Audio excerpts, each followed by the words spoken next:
All right, class, this is the introduction to Chapter 3, all about scientific measurement. This is something that we will be using all school year long, so make sure that you have your calculators ready. And here we go. All right, so first things first, all what we're going to be doing in science is measuring stuff. We're going to be making observations with the scientific method, and we are going to have to differentiate between qualitative and quantitative measurements. So what's the difference between quality and quantity? Well, qualitative is going to be descriptive. It's non-numerical. So this is basically the looks of everything. Okay, it's pretty subjective, meaning that it depends on who you ask what it looks like. Some people say a basketball is brown. Some people say basketball is orange. Some people say it is sienna. Some people say it is brownish orange. It depends on the person. Is a basketball large? Yeah, compared to a ping pong ball, but it's pretty small compared to a boulder. So it depends on who you ask. It's dimpled. You can say it's hot outside. It's dark. All these things are very subjective. Okay, where a quantitative measurement is going to be a definite form. It has numbers, numerals, and units. So this is going to be the number aspect, and this is going to be very objective in opposition. So to say it's 102.5 degrees Fahrenheit, that's very hot. Compared to the sun, no, but it's very hot. 14 centimeters in width um, with your ball diameter, something being 1.18 grams. All of those things are very quantitative. Okay. Um, my famous example that I use in class is when you say it is 65 degrees Fahrenheit out. If this is the winter time, okay, and it goes up to 65, you usually say it's hot. If this is July in the summer and it goes down to 65, you usually say it's cold. So 65 degrees isn't a really good measurement of, it's hot or it's cold. It depends. So this is definitely going to be a qualitative way of looking at a quantitative number. All right, so when it comes to numbers, it's very important that we look at our scientific notation. I know you already know how to do this, but it's good to review. All right, scientific notation is a number that's written as the product of two numbers. It's a coefficient and 10 raised to a power. So you'll see this a times 10 to the b. A has to be between 1 and less than 10.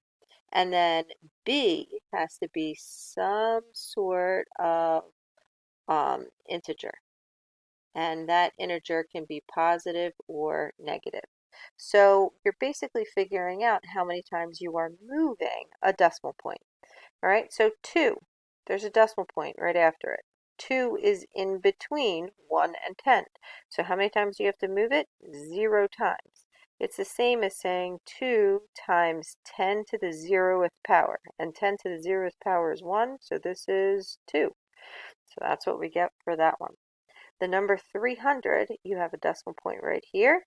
It needs to be right here because 3 is in between 1 and 10. So how many times did we move that? We moved it twice. It's the same as saying 3 times 10 times 10. 3 times 10 to the second, which is 300. Next, we have 4,321.768. Okay, we have to move this decimal point so that here you go, you have one non-zero digit in between it, and you see that we are moving it 1, 2, 3 times. So that gives us 10 to the third, but you still have to include this 7, this 6, and this 8 over here. All right, next, if you have a negative value, negative 53,000, there's still a decimal point here. I have to move the decimal point between the 5 and the 3. How many times did I move the decimal point? 1, 2, 3, 4. 10 to the fourth is going to be that 53,000. 6,720,000,000. That's going to be a lot of decimal points. And that's one of the benefits of scientific notation is that you don't have to squint from the back of the room and be like, how many times did you move it over? 1, 2, 3, 4, 5, 6, 7, 8, 9. 6.72 times 10 to the ninth power. If you have a number that is less than 1, it can still be written in this a times 10 to the b form. This 0.2 moves over here, and that means I am dividing by 10, not multiplying by 10. 10 to the negative 1 is the same as saying divided by 10. So this is going to be 2 divided by 10, or 0.2. 700 or 987, the decimal point moves over twice, 10 to the negative second. And if you have a really, really, really big, or I should say really, really, really small decimal point, okay, here you are moving 1, 2, 3, 4, 5, 6, 7, 8, 9, 10 to the negative 9. This is a billionth. Okay, whereas this is a billion. So the billionth means that it's going to be a decimal. And that's how you can tell with that negative integer right there. All right, so you'll see scientific notation as a review is going to be a times 10 to the b, where 1 is less than 10, but greater 1 or equal to 1, or greater than 1.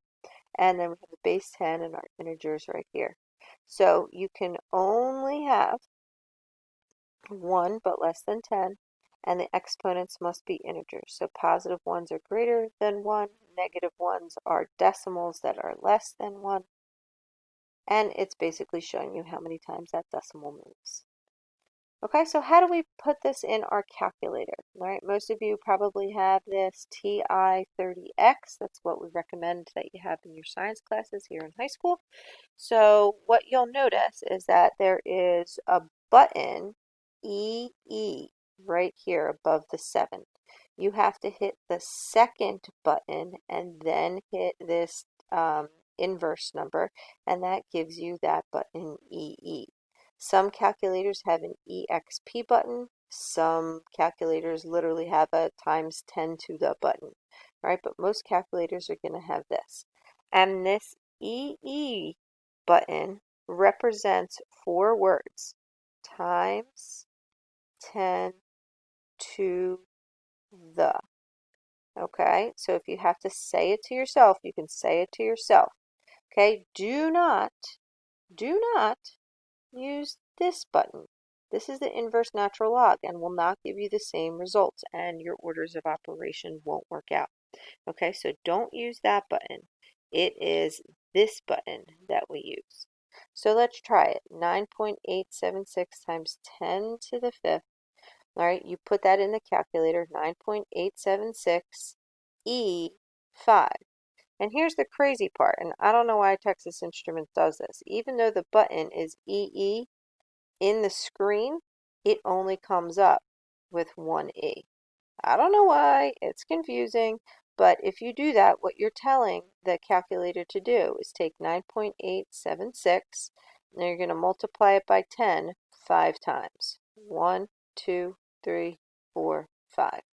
So then what the calculator does is it fills in 2 zeros here, and it should spit out 987,600. Did you get that when you put it in the calculator? If you don't have a calculator, please take the time to practice it. It's different to try it than it is to actually type it in. Push pause. Go get your calculator. I'll be here. Hey, you're back. Yay. All right, so now we have 1.574 times 10 to the negative 5th. We put that in as 1.574 e negative 5. And make sure you use this negative value here, not minus. All right, so that is 1.574, and then it's dividing by 10 5 times. 1, 2, 3, 4, 5. And you should get this value right here, and 0.00001574. Did we get that? I hope so. Okay, I can show you in real life what it's like. And then lastly, you can view this wonderful scientific notation math song from Colin Dodd. You can watch it on YouTube and enjoy that nice little recap. All right, and that is scientific notation.